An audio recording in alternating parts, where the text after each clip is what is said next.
Bonsoir, mesdames, messieurs, bienvenue dans cette édition. Tout d'abord, sachez que le président de la République par intérim a quitté aujourd'hui Bamako pour Jeddah en Arabie Saoudite.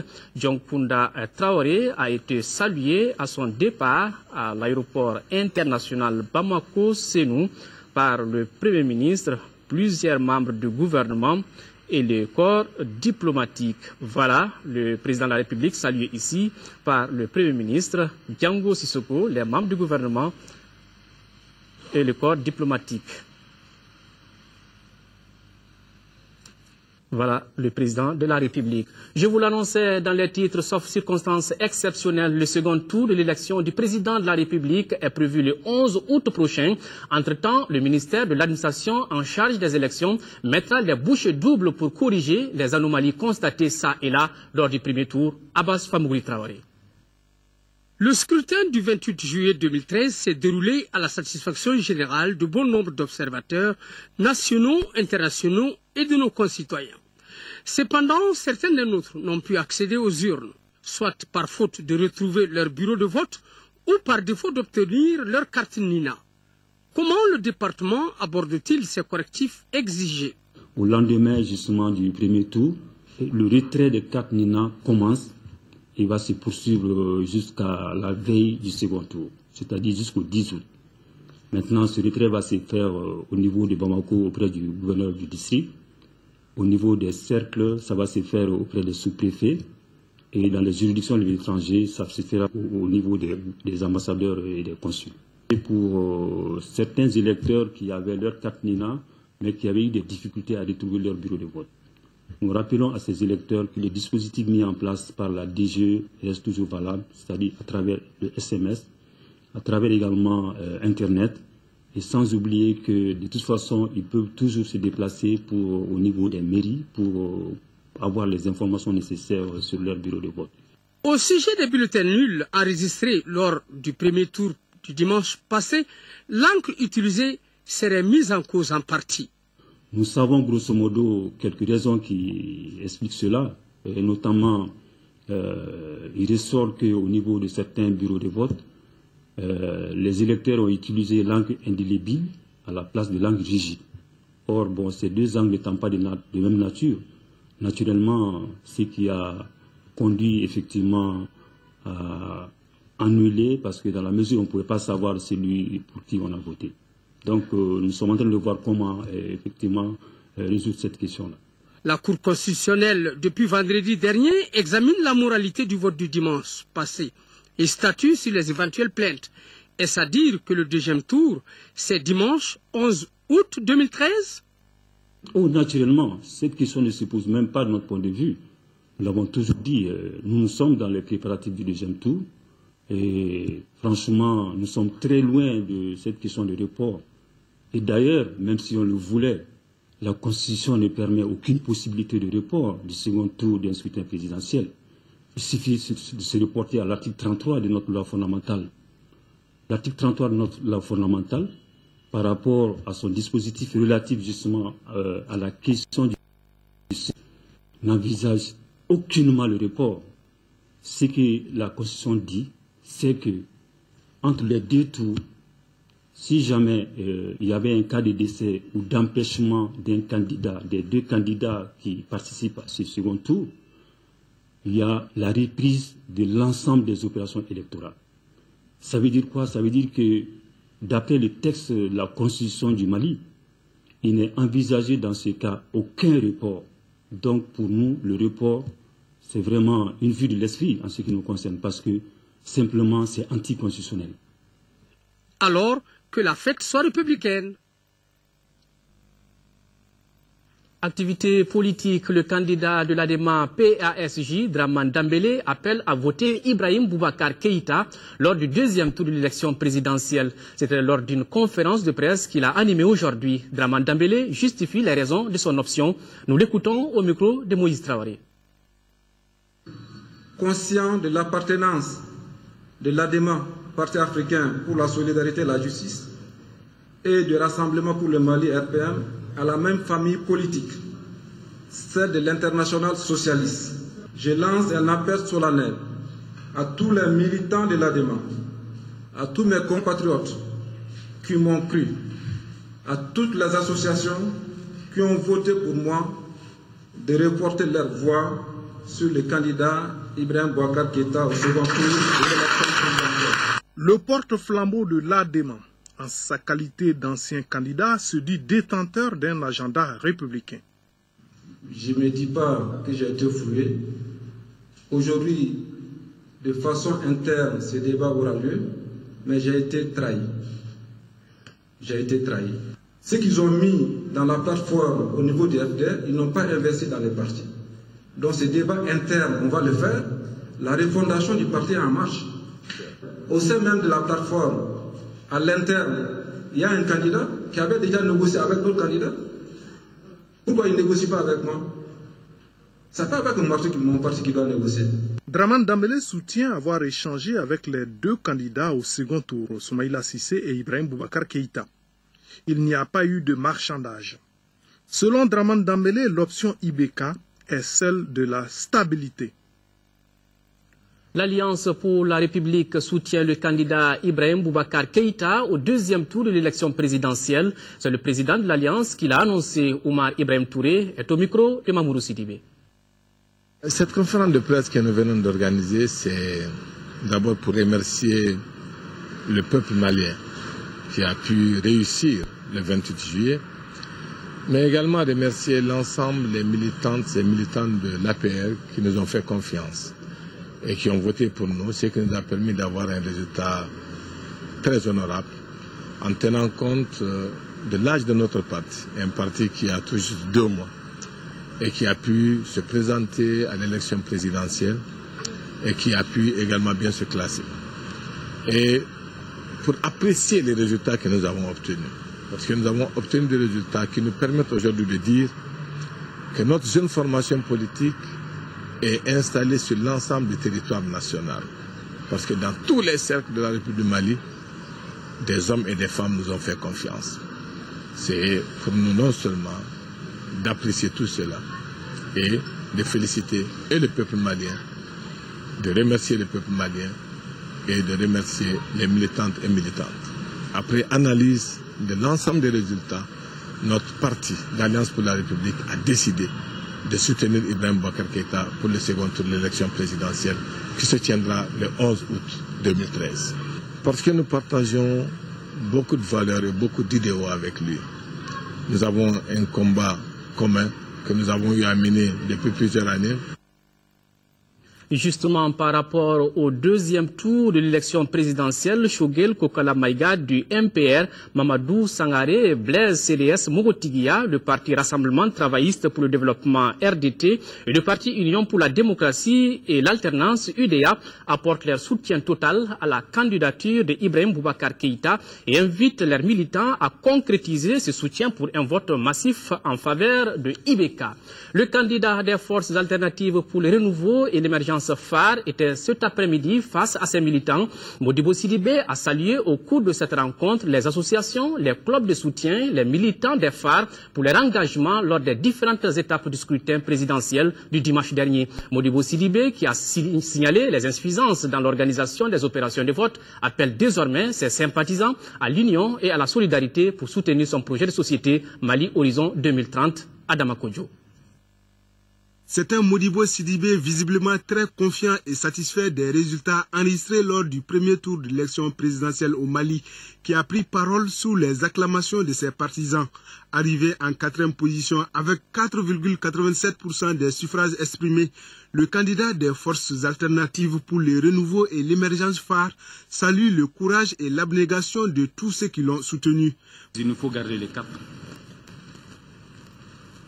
L'élection présidentielle n'est qu'une étape. De nombreux autres rendez-vous décisifs nous attendent. Il nous faut rester unis et solidaires. Gardez foi en notre projet. Ce que vous avez réussi en si peu de temps est énorme. Je dis bien énorme. Il nous faut poursuivre l'effort et par l'exemple et par l'action, convaincre de la pertinence de la voie que nous avons choisie. Dans son adresse, Modibo Sidibé a souligné les insuffisances enregistrées lors des opérations de vote. Des insuffisances qui, selon lui, doivent être corrigées afin de valoriser la mobilisation massive des électeurs. Il nous faut poursuivre le chemin qu'ensemble nous avons choisi de prendre. Nous devons continuer de travailler dans le calme et dans la sérénité pour construire le Mali que nous voulons tous, la République et la démocratie que nous souhaitons tant. Pour Modibo Sidibé, les grains sont déjà semés et pour la moisson, il en appelle les partisans à l'union et à la solidarité. Pour l'instant, le parti phare membre de la Convergence pour le nouveau pôle politique CNPP n'a pas encore de consigne de vote pour le deuxième tour de l'élection présidentielle du 11 août. La question reste un sujet de réflexion selon Modibo Sidibé. L'Alliance Château 2013 félicite le peuple malien pour sa participation massive au scrutin présidentiel du 28 juillet. Elle se réjouit surtout de la mobilisation particulière des femmes et des jeunes. L'Alliance Château 2013, conformément à sa vision et à l'engagement de sa candidate Aïdara Aïssata Alassane Sissé pour la paix et l'unité nationale, exhorte tous les citoyens maliens à accepter les résultats qui sortiront officiellement des urnes. Le Forum des organisations de la société civile du Mali salue l'effort déployé par la communauté internationale en appui aux élections présidentielles tenues le 28 juillet sur l'ensemble du territoire national. Se réjouit en dépit des cas mineurs de la qualité de l'organisation de l'élection présidentielle. Se félicite de la participation de qualité des organisations de la société civile du Mali. Exhorte les partis politiques et candidats à plus de retenue et au respect du code de bonne conduite. Demande aux partis politiques et aux candidats d'user des voies de recours qui sont heureusement offertes aux citoyens pour obtenir réparation en cas d'irrégularité. Écho de nos régions Akaï, conseil d'administration du complexe de Loulo et de Gunkoto, deux sites miniers exploités par la compagnie sud-africaine Randgold Resources. Cette session intervient à un moment où la baisse des cours de l'or affecte sérieusement une bonne partie de l'industrie aurifère. Jafar Aïdara. Ce conseil d'administration du complexe de Loulo et Gungoto s'est déroulé à un moment crucial dans la mesure où le métal jaune est en baisse de cours, qui a plongé une bonne part de l'industrie aurifère dans une grave crise. En marge de ce conseil d'administration, le directeur général Marc Bristow a tenu une conférence de presse au cours de laquelle il a expliqué que Randgold et le Mali avaient une longue histoire d'un partenariat mutuellement satisfaisant et avaient relevé ensemble de nombreux défis malgré des temps parfois difficiles. Mais Randgold garde sa confiance au Mali. Donc ces conseils que nous tenons, c'est de voir périodiquement, tous les 3 mois, comment les actes que nous avons posés rentrent dans le cadre de nos prévisions. C'est l'occasion pour lui de venir et de vérifier à travers toutes les mines dont il a la gestion, dont Morila, Loulo et Gunkoto, comment son équipe managériale a réagi par rapport à ces décisions qui sont prises afin que nous puissions gérer nos activités de la plus bonne manière pendant cette situation-là. Review the business and see the progress. Marc Bristow a fait remarquer en 2012, les mines de Randgold au Mali avaient représenté 10,8% du PIB national. Cette année, la société devrait reverser quelques 170 millions de dollars directement à l'État malien sous forme de taxes et de redevances. Donc, s'agissant des 2 autres mines, notamment Gunkoto, là aussi, il peut dire que la mine est en progrès et continue d'avancer. The expansion and investments on improving efficiencies. Il est ressorti de ce conseil d'administration des recommandations, entre autres la valorisation des cadres maliens par un renforcement des capacités à travers les formations ciblées pour remplacer les expatriés et l'augmentation de la production afin de faire face à la chute du cours de l'or. La Chambre régionale d'agriculture de Sikasso a tenu la 3e session de son conseil. Objectif, consolider les acquis de 2013 et renforcer les capacités des acteurs de la Chambre. Au RTM Sikasso, le compte-rendu de Bambé Idrissa Touré. À l'ordre du jour de cette session de la Chambre régionale d'agriculture, la présentation et l'adoption du projet du partenaire technique et financier PAPAN pour 2014, la présentation du rapport d'activité 2013 de la Chambre régionale d'agriculture. On a parlé d'abord des difficultés, des contraintes de la campagne qui est en cours. Vous voyez, on a fait le bilan de la campagne dernière en agriculture et on a trouvé que c'était une campagne qui a été favorable. Mais cette année, il y a eu des difficultés de démarrage, surtout l'installation des pluies, ça a été difficile. Ensuite, la répartition aussi n'a pas été régulière. Au titre de 2014, la Chambre régionale d'agriculture entend consolider les acquis de 2013 et renforcer les capacités des acteurs. Face à l'état actuel du pays et au changement climatique, donc on pourra trouver une solution pour quand même la survie de l'agriculture. Et il est grand temps que tout le monde tourne les yeux vers les producteurs et appuie les producteurs pour le bien-être de la population de la nation. Une étape importante dans la marche de cette centrale du monde agricole. Rappelons que la présente session de la Chambre d'agriculture est la 3e session au titre de l'année 2012-2013. Elle regroupe les délégués venus de l'ensemble des cercles de la région. Plus d'eau potable pour les habitants de Gao. En effet, l'opération Serval vient de lancer une vaste campagne de réhabilitation des pompes à eau. Cette réhabilitation concernera 12 pompes à motricité humaine. Les travaux de réhabilitation se chiffrent à 3 millions de francs CFA. Notre reporter Drissa Kone était dans le quartier Gourgoundier où s'est déroulée la cérémonie. Voici son compte rendu. Le manque d'eau potable est en passe de connaître une solution définitive dans la cité des Askia. Après la livraison des pompes à la Somagep, l'opération Serval vient de lancer une vaste opération de réhabilitation de 12 anciennes pompes abandonnées ça et là à travers la ville de Gao. L'action se situe dans la continuité de la reconstruction. Nous avons comme devise en France, dans l'armée, parfois détruire, toujours construire. Et c'est bien la symbolique de ce moment, ce matin, de faire suivre au fracas des armes une période de reconstruction et d'établissement de la paix. Cette pompe vieille de 20 ans avait été réaménagée par l'Association française des volontaires du progrès, AFVP, pour alimenter un jardin de groupement de femmes. Abandonnée il y a de cela plus de 10 ans, l'eau y coule aujourd'hui à la satisfaction de la population du 8e quartier de Gao. Sa réhabilitation, qui a duré 15 jours, a coûté 3 millions de francs CFA à l'opération Serval. En dehors de nous libérer, il continue à participer à notre développement et à notre vie de tous les jours. Gao vit aujourd'hui grâce à Serval. Grand merci pour pouvoir effectivement penser à des actes de ce genre. Grand merci pour pouvoir renforcer davantage les liens qui unissent effectivement les forces armées et de sécurité ici au niveau de Gao avec la population. Une 3e pompe sera inaugurée bientôt, nous a confié le général de l'opération Serval. Un fait important, l'entretien de ces ouvrages est confié au chef de quartier. Retour de l'administration dans les régions du Nord, le gouvernement du Mali appuie les services techniques de l'État et vient de mettre à la disposition de plusieurs structures des véhicules, suivant le reportage de Yaya Tandina. Ces 3 Toyota Hilux flambant neufs viennent d'être mis par l'État malien à la disposition du gouvernorat de Tombouctou.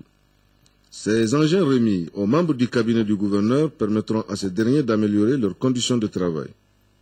Les autres services tels que la police et la direction régionale de la protection civile ont reçu chacun un véhicule pick-up. Il en est de même pour la gendarmerie prévôtale et l'office malien de lutte contre les stupéfiants Antin de Tombouctou.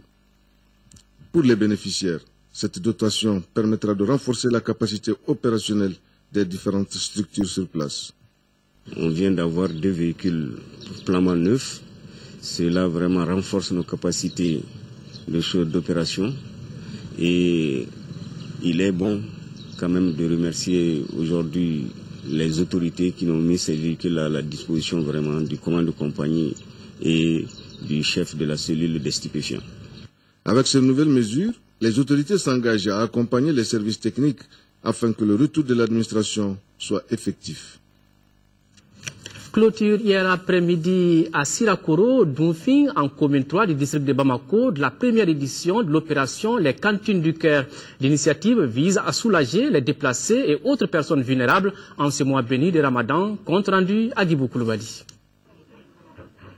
Au départ, l'objectif de l'opération Les Cantines du Cœur était d'y faire bénéficier 2000 personnes.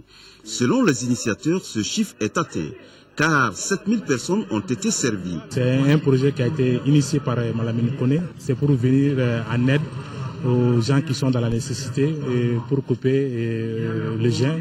Donc on a vu qu'ici, vraiment dans notre pays, il y a beaucoup de gens qui sont en difficulté. Donc justement, l'opération consiste à préparer des repas chauds et à leur offrir. Donc on a commencé depuis le premier vendredi. Aujourd'hui, c'est le dernier vendredi. Donc l'opération s'est très bien passée.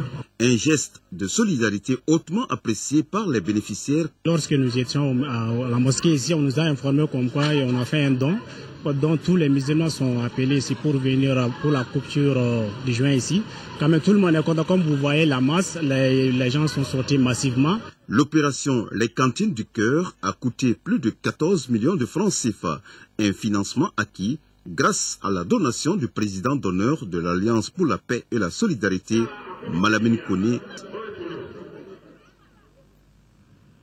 Autre grand titre de ce journal, football, Coupe de la Confédération, phase des poules. Le stade malien de Bamako reçoit demain le club sportif Sfaxien de Tunisie au compte de la deuxième journée. Les Blancs sont condamnés à gagner pour ne pas se faire distancer après leur défaite inaugurale 2-0 en terre éthiopienne. Notre reporter Siragatou Sissé est allé voir dans quelles dispositions le stade malien prépare ce match.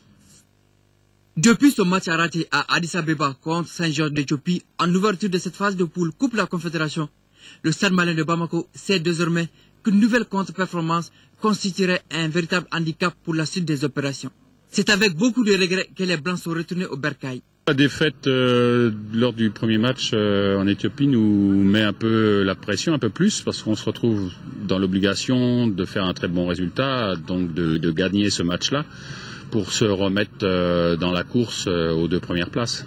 Pour sa deuxième sortie ce dimanche dans la poule A contre le club sportif Sfaxien de Tunisie, le stade malien de Bamako doit se concentrer sur son sujet, se montrer réaliste, percutant et solidaire. Sans enfoncer le couteau, les supporters veulent voir le stade malien forcer son destin.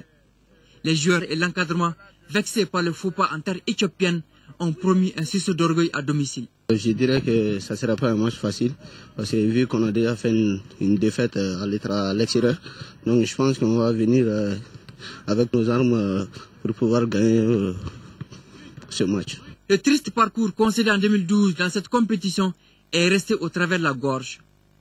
Le stade malien de Bamako a terminé à la 4e place avec 0 victoire, 3 nuls et 3 défaites. Ce dimanche, face au club sportif Sfaxien de Tunisie, le stade aura devant lui une équipe presque à valeur égale. Comme le stade malien de Bamako, le club Sfaxien a été sacré champion et vainqueur de la Coupe nationale. Ce club régional dirigé par un entraîneur expatrié, le Néerlandais Ruud Krul, a à son tableau de chasse 8 titres de champion, 4 Coupes nationales et 3 trophées en Coupe de la Confédération. Le dernier date de 2008, soit un an avant celui du stade malien de Bamako. On devra assister ce dimanche à un match indécis entre Stadis et Sfaxien. Mais l'équipe la plus forte mentalement et physiquement empochera les 3 points de la victoire et se relancera dans la course. Bonne chance au stade malien. Donc, stade malien, club sportif Sfaxien, coup d'envoi demain, dimanche 16h30 au stade Modibo Keïta. Voilà, c'est tout pour cette édition. Merci de l'avoir suivi. Merci à tous ceux qui ont pris part à sa réalisation. Demain 13h, retrouvez Mohamed Touré. Je vous donne rendez-vous pour la grande édition du soir. Vous pourrez revoir cette édition en visitant notre site www.ortm.ml. Bonne suite de Ramadan. Au revoir et qu'Allah bénisse le Mali.